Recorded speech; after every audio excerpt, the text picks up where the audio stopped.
It's that time again when we bring to your viewing pleasure, of course, a conversation with eminent personality regarding social issues, professional issues, and all of that. I am Moses Ojewumi, welcoming you to another edition of Hot Seat right here on Ogun State Television. Well, today on Hot Seat, we sit with a man whose life reflects discipline, excellence, and global professional stature. He's a distinguished accountant and financial management expert with over 3 decades of high-level experience across Nigeria and the United States. A licensed U.S. Public accountant, seasoned community leader. What am I talking about? Prince Ayodeji Ayodeji. You're welcome to the program, Prince. My pleasure. Yes, glad to have you join us. Okay, very shortly, let's see his profile in full, and when we come back, we hit the interview segment of the show. Please stay with us.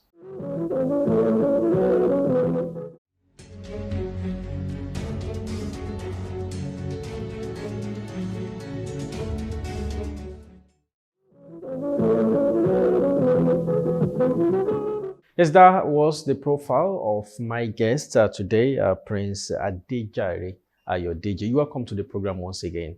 It is my pleasure Yes, to do this. I'm glad to do it. So, let's talk about issues. So, because I want to believe that even while in the United States, you were following, happenings in Nigeria, particularly our financial statements.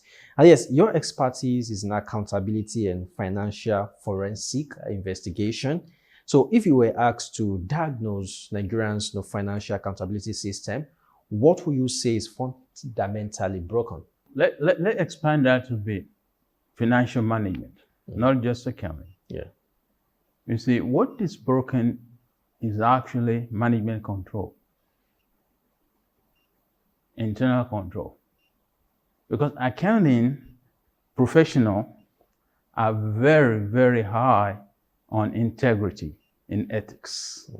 So I used to say that if all the politicians were accountants, we won't have problem in Nigeria.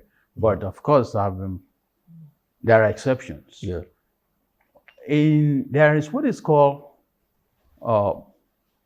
COSO, Internal Control, Management Control Principle. COSO stands for Committee of Sponsoring Organization of Threadway Commission. They recommend 5 components of management control. The first thing is the environment. Yeah. The risk, after the environment, then you have to go to risk assessment. So what is the risk in this environment? And after risk assessment, then you have to go to control activities. After you diagnose the risk, then you have to set up control activities. After you've done that, then you're expected to communicate that as information to the staff, to the entire organization. And lastly, then you have to monitor it. Yeah. The monitoring. I don't think we are doing that right in the entire, especially in the government area sector, which is where most problems are. Oh, okay. Yeah, well, you did talk about monitoring, and I feel auditing is also part of that monitoring. Because you expect that, yes, auditors would go, look at the books, and if there are irregularities, they push it out there and ask questions. But when you look at Nigeria and looking at the number of federal agencies and all of that, would you say the auditors have not really been doing the right thing? Because we've seen cases, because if the auditors are really, if they get cracking, how come this level of corruption is so alarming? Yeah, that goes to the first internal control component, which is the environment. You see, the tone at the top of the organization I've cuts across everything now. You, you look at who is the head of the department. Is he compromising things? Once he does that, the staff sees it. So the tone at the top is number one consideration in the environment. If, for example, somebody found an employee in a compromising position, and you went and report to the head of department, and he said, "Oh, go and settle the voice." Where does that lead you? You see, accounting and auditing is based on evidence. And you have to have what is called enough competent, relevant evidential matter. But if the evidence is compromised, if the environment is compromised, the auditor is left to make it, first of all, to say, is this financial statement even auditable? Because if they are going to tell you, well, yes, you have the receipt, they have everything, and you see that these receipts, they are not legit. So what is an auditor to do? Normally, if it is that bad, the professional responsibilities for the auditor is to say, well, I disclaim an opinion. I don't have an opinion on this financial statement because the control is bad. I cannot rely on everything they give me. Okay. Now, you spent years in the within the American system, practicing as an accountant. And here in Nigeria, I know we model a system of government. We model it after, the United States system of government. What's that thing you feel we can learn from the American financial system? Yeah. Luckily, the world of professional accounting is moving towards integrated principles, standards. We have what we call IASB, International Accounting Standard Board, and they have promulgated international accounting standards. And we expect every nation that is a member, luckily ICANN is a member. And I can tell you that most of ICANN auditors, members, are trained in that IAS. We take what they call here mandatory professional development courses. Now, but it is the people. It's not the system, mostly. It is the people operating the system that are broken. And until, as a nation, we go to the fundamental of having discipline and have consideration for other people, we won't get it right. No matter who the president is. For example, people often say it's the government. Yeah. Okay, I'll take you back. In 1960s, when we took the independence, not quite 4 years, we said the government was bad. We killed some people. The army took over. Not 2 years, we killed some people. New army state took over.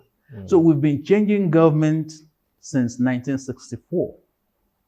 You see, the definition of insanity is if you keep doing the same thing and expecting different results. So which means, really, our problem is not government, it is us. We have not changed our attitude. And I think my perspective is that because when we were under the colonial government, we know they were unfair to us. They treat us as trash, slave, and all that. So anything you did against the government then is acceptable. It's okay, you're getting back to them. But unfortunately, when they left, nobody told us that whatever you do now, you are doing it against yourself.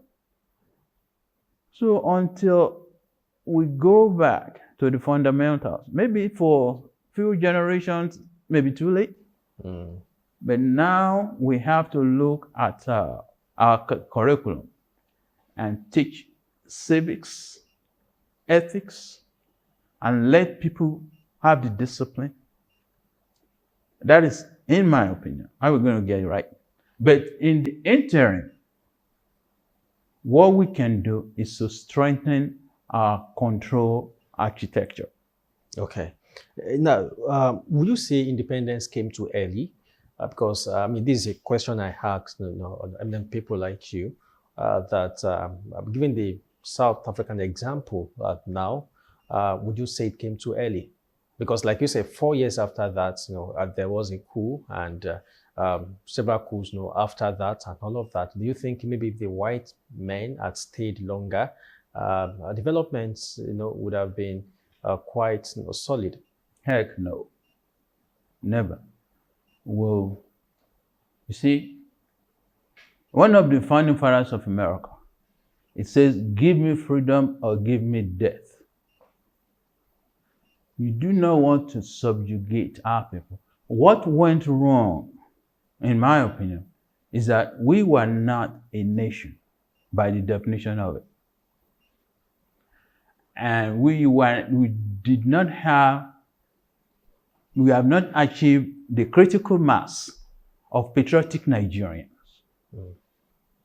who are ready to stand up and say, let's build a nation together. That's what happened. Even the white man was actually using us as pawns against one another. So if they had stayed longer, they could have continued to perpetuate the North versus South, and all those things. So they are not the solution to our issue. What I think would have been better, and they knew it, is Pan-Africanism. And that's what they knew, that if Pan-Africanism take root, Africa will probably be a superpower. That's why you think people like Nkrumah, Jomo Kenyatta, they did everything to discourage them. So independence did not come too early, but when we receive it, infighting, selfishness, which was actually planted by the colonial masters. That is what our problem is, in my opinion. Okay, but looking at our diversity, is it a blessing or otherwise? It's not really otherwise. It is a blessing. It's how you manage it. Because some would say the diversity has led to favoritism, nepotism. So even within a particular tribe, Exactly. there is still diversity. Exactly. So within a particular tribe, what we call federal character, it negates meritocracy. I know how politicians use this. When it favors them, they say, oh, it's federal character. When it doesn't favor them, they say, oh, we applied meritocracy. Yeah, like you rightly mentioned, every human being is unique. So either way, even if we are within the Yoruba nation, we still have diversity. You have ethnicity. You have all these issues. You have all these. So it's still going to crop up. The idea of a nation, like you said, that yes, some we see ourselves as more of a country than a nation, because this religion believes, oh, it is our time. So when it is our time, let's domicile within our region. And that is fueling maybe selfishness. We're not seeing enough selflessness for people to stand up and say, okay, I'm a Nigerian first, or my tribe comes second. In most cases, it seems the tribe even comes first. Well, you're right. But like I said, even within the tribe, my region comes first, blah, blah, blah. So that really is not, you see, once, let's say, we separated, you're going to see all this ism within the tribe. And actually it's a blessing, because we see ourselves together, and instead of fighting each other, we say, let us stand up together. In a sense, it's a double-edged sword. In a sense, we do that.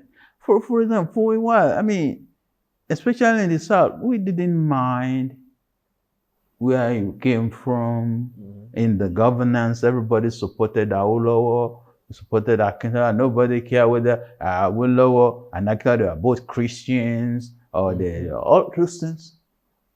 So, but as it gets gradually politicized. Mm. It is politics. Like you also mentioned, is lack of consideration for the second person. Like here, people do not realize, and it seems people think a government is an artificial being from somewhere. So they blame everything on the government. So, whereas, who is the government? Who put the government there? Is the government of the people, for the people, by the people. So, and the expectation of the family, of the environment is that, okay, once you get there, you're going to shop your own. So, who is to blame? Like Brutus said, I'm sorry, it wasn't Brutus, it was Cassius to Brutus in Shakespeare. It said that we are underlings. They are Brutus. It's not in our stars, it's in ourselves. So if we want to see what is wrong with Nigeria, we should look in the mirror. Okay. And it starts from every household. If you are the leader, as a father of that household, what example are you giving your child? And do you realize that when that child goes to the public, wherever you teach him, it's going to reflect outside? But I mean, it's common to hear that Africa as a continent has a leadership problem. You know, it's common to hear that Nigeria has leadership problem. So when you say, because it seems you are looking at it from the bottom-up approach, or I would say, it starts from the head. For example, and I will cite the Buhari Idiagbon, regime. Then we know how they instilled, discipline, and now people still cite that regime. That yes, they told people, there were mechanisms put in place for orderliness, for discipline and all of that. So it started, from the top. Because I always say that I don't think it will happen one day that we just wake up and there's this attitudinal change, and everybody decides, change begins with me. Let's change. And no, it may not happen that way. I feel it happens from the top. Well, in a sense, like I said, in internal control environment, you look at the tone from the top and it permeates down. But when it is forced, people do that out of fear instead of out of understanding, and it will not last. If Buhari and Idiagbon were so successful, why are we still where we are? But, I mean, they are just human like you and I, and they will go. So you go, so you come. But if it's not entrenched in the system, it's not going to last. People will do it out of fear. They will say, they're going to go 80 years, and the moment they are gone, that's it. So it has to be by education.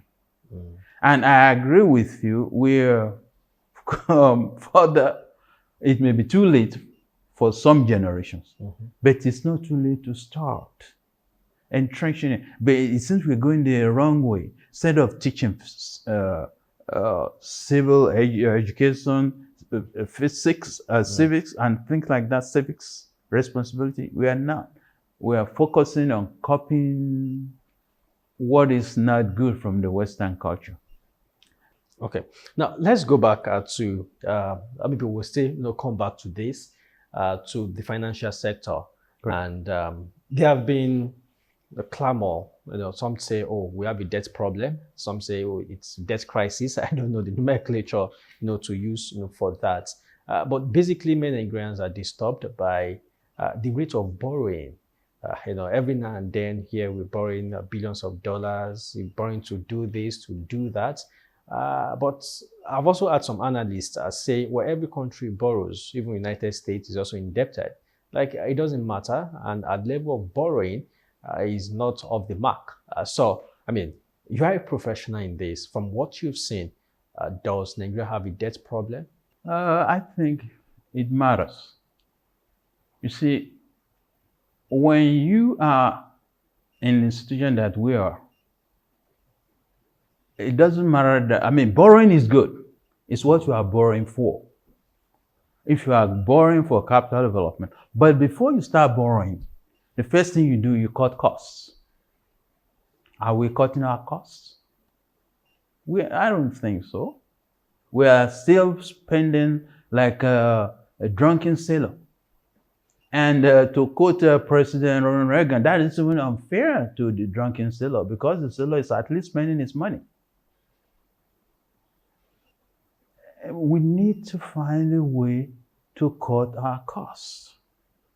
I mean, you look at the National Assembly, you see their budget, you see how much, I mean, and what is this, I mean, distasteful, let me put it that, is that once the gentleman in the House and in the Parliament goes, then they leave with their vehicle.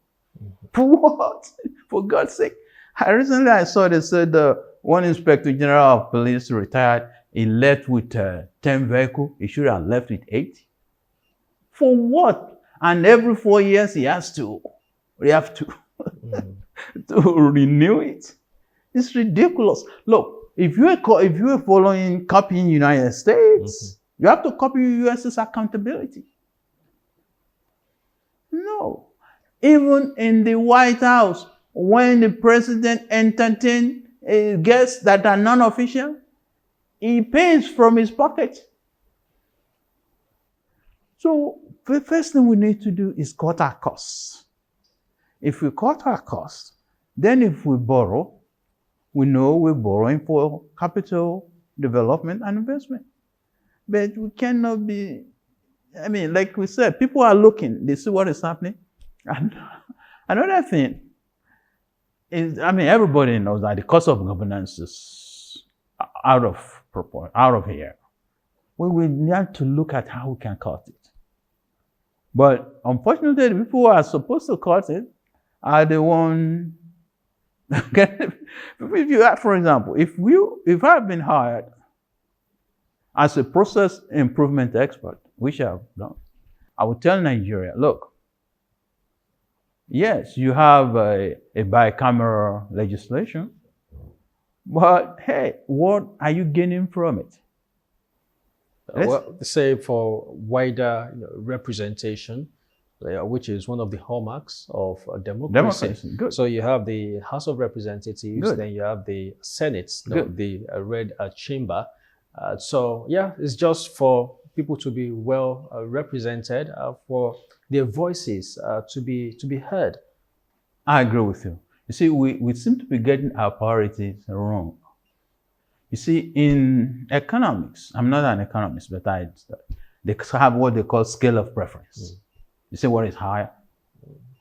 Right now, if the purpose of that is representation, well, you have the traditional rulers. You can make them the House of Chiefs. They're already getting paid. Most traditional rulers these days are well educated. Why? What is it? I mean, I agree with you. You cannot, we copy United States that is 100 times our own economic size. But we're not there yet. We're not there yet. So we used to have bicameral, you have the House of Chiefs, and you have the regular parliament. So I think we should go back to that. Okay, now, given the security challenges, the upsurge, we've seen in recent times, and now the federal government is saying, "Oh, it's high time we institutionalized, state, policing." That has also led to a debate: are we mature enough for state policing or not? The fear has always been, won't state policing be abused or misused, by the state governments? By some state governments, that has been the fear. So where do you belong? Do we stick with community policing? Is state policing a game changer? Well, again, it's not the state police that is the problem. But you can come up with a structure that curb the abuse. For example, I remember, was it 1999 or 79 or 80, I'm sorry, 82, 83, during the Shagari regime. The president was going to visit then Bender State, which is a UPN state, and the president is MPN, and the state governor declared a curfew. He didn't want the people to see their president. So the IG just said, come on, commissioner of police, let people go, let them see. You see, if the IG did not have that authority, the president will have seen a ghost, street. But I think, yeah, in the United States, you have state police, you have county police, but everybody understand that when the Fed comes, they lord over the matter. That's what we need to do. That's what we need to do. Yes, we have state police, but let the state governor know that when, it's like the courts. You see, you have state court, you have, all the way to the Supreme Court. Okay, we can, that is one aspect we can do it. The other side, is, I think the way we have it now is you have the State Commissioner of Police, yes, still reports to the IGP. No, the IGP. Yes. It's also a member of the state security architecture.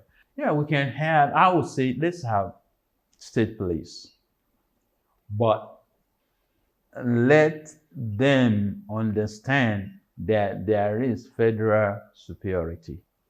Because the state police makes the governor more accountable to the people that elected him. If we're going with representation, we want to hold the governor accountable. The governor will not be able to say, oh, I don't control the IG, the police, blah, blah, blah, blah. But if this police is under you, but if you go haywire, go beyond you, then the Fed has the authority to come in. That is where I come.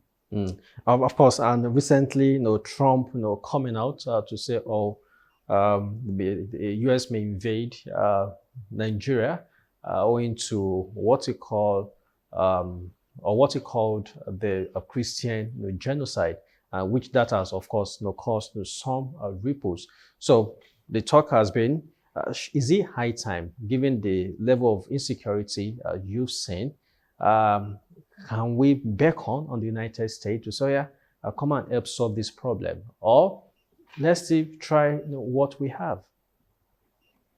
Well, normally, while I'm in Nigeria, I do not comment on U.S. government. Okay. And while in U.S., I try not to comment. Okay. But in this case, this is a Nigerian-U.S. issue. Yes. Yeah. In that case, the Yoruba people say, based on the recent report by Elon Musk, you found that the USAID is one of the sponsors of Boko Haram. That's on that hand. Now, on the Nigerian side, you see, I witnessed, all these things is just, I've been grooming up. It just now get to explode. Members of Christian Association of Nigeria came to the United States Congress to testify that the Nigerian government should not be sold arms because they are using it to kill Christians. These are Nigerians. So you see, the fact is they are not doing this to protect Christians. They are doing it for their own sake, so that they can get grants and all this. Especially in the South, nobody. As I'm here, I'm a Muslim, but I have 6 sisters who are Christians, 2 brothers who are Christians. So how can I Your kind of division. We don't care. But if you look at what is, and you say beckon to the United States, well, that's good. We're going to buy arms from all these Western countries. Yeah. Guess who is manufacturing those arms? Are we? Are the terrorists manufacturing the arms? No. Where did they get from? So how can you be selling arms to the terrorists and now accusing? So, but to stay safe, this president is doing the right thing. The last time I read was that there is, I mean, in international politics or in all politics, your friends matters.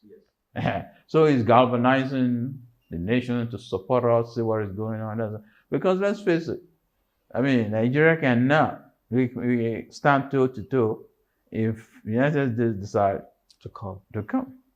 But at least we have to make appeal, do what we can. And what I heard that there is now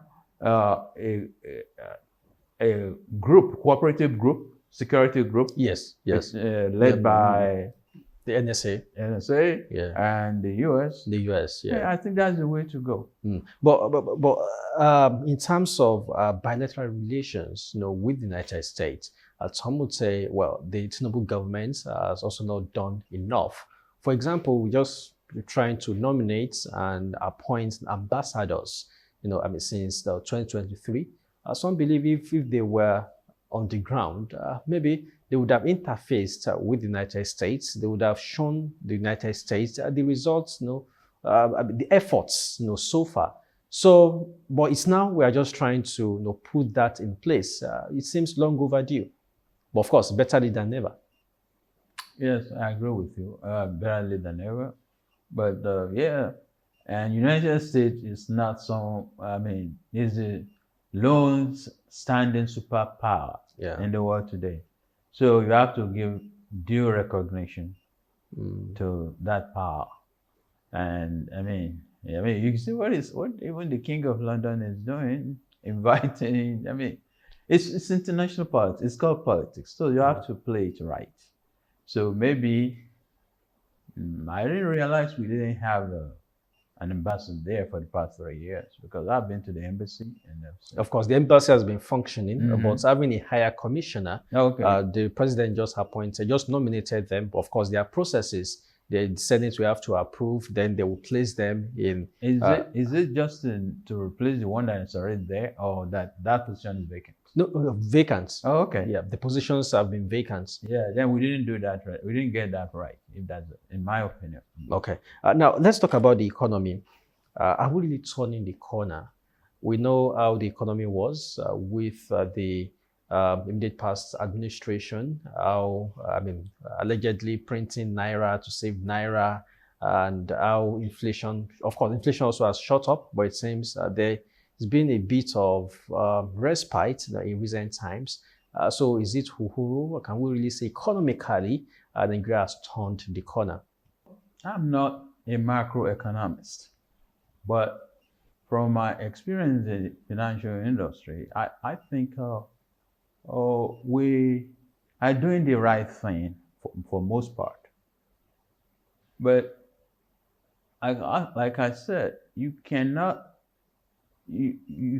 just be looking at one side. On the other side, look, I don't know whether have you ever heard of Ebenezer Obey's song that says tó bá fẹ́ délé epo tó bá ta super fún ẹ l'ordinary. That's where yeah. See, in the 60s and 70s, the gasoline I think petrol here, you have super, you have ordinary. You see, the petrol that is used in Nigeria today, everything is super. And ordinary petrol is at least 40% less expensive. I am here, I'm in the United States, I can't afford to fuel my car with super. Only one car that requires super that I use super for. But here, there is no need for somebody driving a Toyota Corolla to be using super. We're only putting money, and that is one thing that I wish I could discuss with Dangote. Why did he just not have ordinary petrol and regular petrol and Supreme, or the higher octane? Not everybody needs that. It's less expensive. So that is a way to cut costs for an ordinary Nigerian. Also, when you are in this mode, the citizen needs some relief. And hand out all that, it's politically savvy. It goes, but there are other things that, for example, I think this is having sales tax. I went to one food, and they are even charging sales tax on food. You do right now. We have to be on sales tax holiday, for all citizens. This is where they can feel the dividend of democracy. But in terms of macroeconomics policies, yes, it is working. What the Tinubu administration is doing is working. We just need to cut costs. We need to cut costs. Okay. Now, and how do we then push our people out of poverty? Because the other time they say 6% of Nigerians are multi-dimensionally poor, and every government has come to say, I remember the Buhari government saying, we'll take people out of poverty, take 20 million Nigerians out of poverty, and all of that. So we saw China do this. We saw, to an extent, we saw India, do this. But here, how can we take our people out of poverty? What is the right model? I think it's getting your priorities right. It's discipline. You do not buy a Mercedes-Benz when all you need is a B2. Every penny saved is penny earned. And one model that we now do in Nigeria that helps big businesses is financing, which is copied from the West. In the old days, if you want to build a house, you buy your land, you build little by little. Yeah. Now, an average civil servant in Nigeria, all his salary is being mortgaged. You buy TV on loan, you buy, you see, that is how you take yourself out of discipline. You do not out of poverty rather. You do not acquire things that you cannot afford. It's not how much you make, it's how much you keep. But without mortgage system, some people may not build a house without that kind of system. Yeah. Look, if they are not everybody needs to build a house. Otherwise, why do you think you have people renting houses? If everybody build a house. But in this part of the world, we know how we see that as one of the key achievements a man must achieve in life. Even though you've rented a house for so long, but having your own house, it's seen as a big deal. It is. Yeah. But you have to earn it. You see, if you bought a house, mortgage, it's not your house. Yeah, but over time, it becomes yours. Exactly. If you want it to become yours, why don't you wait till you are able to accumulate that effort incrementally? You bought a land, because you built boys' quarters. Yeah. You live in there. Yeah. Incrementally, you save. Look. But for some people, that time may never come. But if I'm earning 120,000 naira, for example, and the mortgage bank is saying, okay, that's of the 120,000 naira, well, you pay 20,000 naira every month, and for let's say 20, 25 years, So it may be comfortable because I'm just paying a part, like 10% or 20% of my salary. Then I have somewhere I'm staying. I'm not paying rent there. It becomes my own fully by the time I'm done paying the money. Yeah. You see, what you're saying is that you are living in false paradise. You know that you could not afford that house right there then. So you're paying more for it because the mortgage company will give it to you for free. Yeah. But also seen people struggle to build just a single house for 20 years. They're on it, you know, they're on it. So they can't finish it for 20 years. I've seen that. Of course, there are exceptions. Yeah. Yeah, there are exceptions. I mean, for every rule, there are exceptions. But the way our grandfather and our father did it is the best way. That's why, like my father, he never built a house until he trained all of us out of school. And at that time, that's when he built his house. And that's his stands. When he died, there was no mortgage. You see? And all this mortgage property, you find out that if anything happens to you, you lose your job, you're going to lose that house anyway. Yeah. Well, there are two sides to a coin. That's one of the disadvantages of it. But we can also not take away the advantages of that system. Yeah, of course. Of course, there are advantages. But there are advantages. But like I said, what is higher on your scale of preference? You want comfort now at somebody else's labor versus doing the old-fashioned way. They are both acceptable. They are both acceptable. Prince, our time is fast spent, but I could recall when Nigeria had the largest economy in Africa. And we were so proud to say, oh, giant of Africa, because our economy was the largest. But our economy is no longer the largest. South Africa now has the largest economy in Africa. So I feel for us to drive development, I'm saying development in the real sense of development, how do we become an industrialized nation? Because to drive development in this nation, we need industrialization. There is so much importation as opposed to exportation. So our economy is dependent on oil. That's we know. So where do we go from here? What are the things you think government needs to do, or Africa needs to do? Because Africa is the most underdeveloped continent in the world. And I don't know, maybe it's a question of being black. They want us to be like that.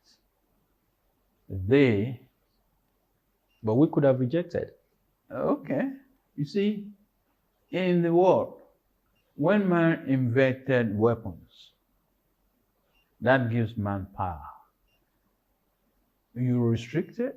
I mean, but for example, what about this? When the slave owners came, didn't we struggle with them? They overpowered us because they have superior weapons. And at times with knowledge too. It's knowledge that we've seen cases where they sold mirrors, in exchange for lands. So that's knowledge too. Correct. Yeah. But they use knowledge, to develop the weapons. And they use weapons to overpower us. Mirror and all that, those are minor things. For them to be able to get in is the weapons. Yeah. That's all. Yeah, weapon also came from knowledge. Exactly. Yeah. Exactly. Now, but now, where we are now, you see, the way to go to gain close to our right position in the world, it's through alliances. We cannot do it alone now. We cannot. Let's face it. They said there's no need. For example, look at Japan, Hong Kong, all those. Yeah. Singapore. Singapore. Singapore. Yeah. When you look at those, they did not reinvent the wheel. They copy. And then I remember when I was in China, wasn't it 2008 or something? If you saw the telephones, the cell phone, it was so crude. I bought some of it just so. It was so crude. But today, Yeah. China, all the cell phones, all the iPhones that are manufactured in the US and everything, they are all done in China. And you see, in our case, I think, one, we need to have patriotic citizens like Aliko Dangote. If you can have an Aliko Dangote in the power sector, that will fuel technological development. But can we trust capitalists? But that's all we have. Look, I see your point. There is no way you're going to, even the so-called socialist country, China, they were not able to develop until they introduced some capitalism. You see, every man's, any business that belongs to everybody belongs to nobody. I used to audit airlines all over the world. And there was a time I was in a flight from London to Nigeria. The way the airline were treating Nigerians, they were saying, oh, it's not their fault. If our Nigerian government has our own airline. So what? The government is not in the business of doing business. British Airways is not owned by British government. American Airlines is not owned by American government. Yeah, just a name. It is the corporate industry. Like we have this gentleman now, Peace. You see, I mean, you know what happened to Nigeria? I audited them before. And I know, I mean, and that's one of the government just say, okay, because people just come, they relax, they do it. Nobody can tell Dangote's daughter that, is it your father's business? But whereas if you want to do the right thing in the government setting, they say, is it your father's business? And you can answer and say, yes. But if you ask Dangote's son or daughter, I say, yes, my father's business. You better keep up or get up. So government need not get into business of doing business, but they need to provide enabling environment and make concessions like they made for Dangote. And a lot of people who are saying all this, but I mean, it's yielding fruit. Well, in as much as, yes, we need Dangote he's talked about also, coming to the steel industry. But don't you also need other players to also come on board and create, competition? Because if you have a monopolistic, capitalism, I feel it doesn't really augur well. Because we know that capitalism is also exploitative. Absolutely. You see, what you do is you give them room to develop. You give them concession, maybe 5 years, 10 years, 20 years. After that, they have to open up the industry. They even have to sponsor, for example, in the United States, for years, the only long-distance company was AT&T. For years, you could not.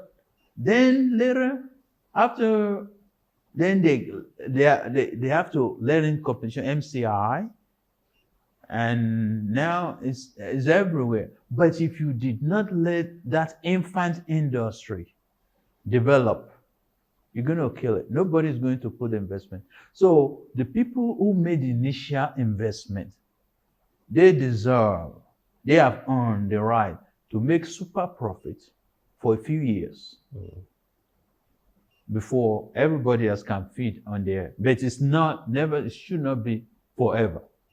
Has to be time limit put into it. And I mean, there is antitrust law in the United States.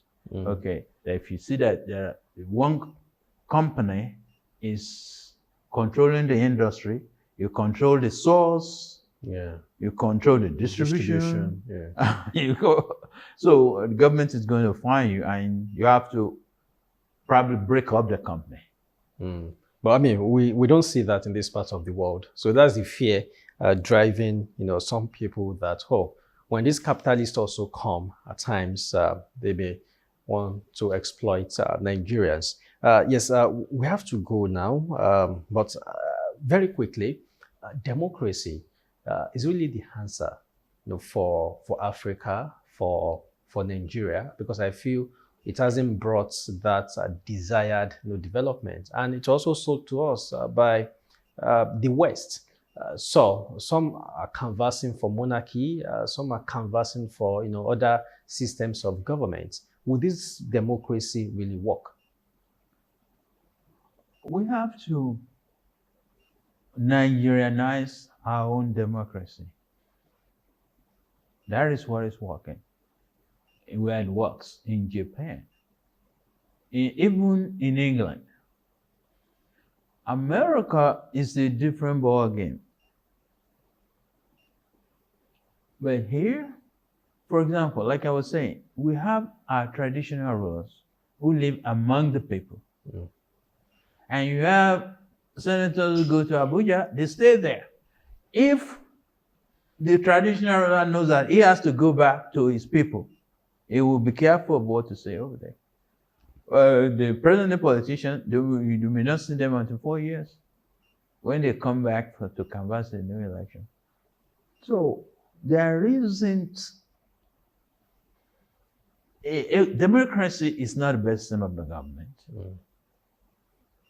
But there isn't, it looks ironic, but there isn't anything better in the long run. In the long run. In the long run. Not even monarchy that's traditional, to us. No. You see, it depends.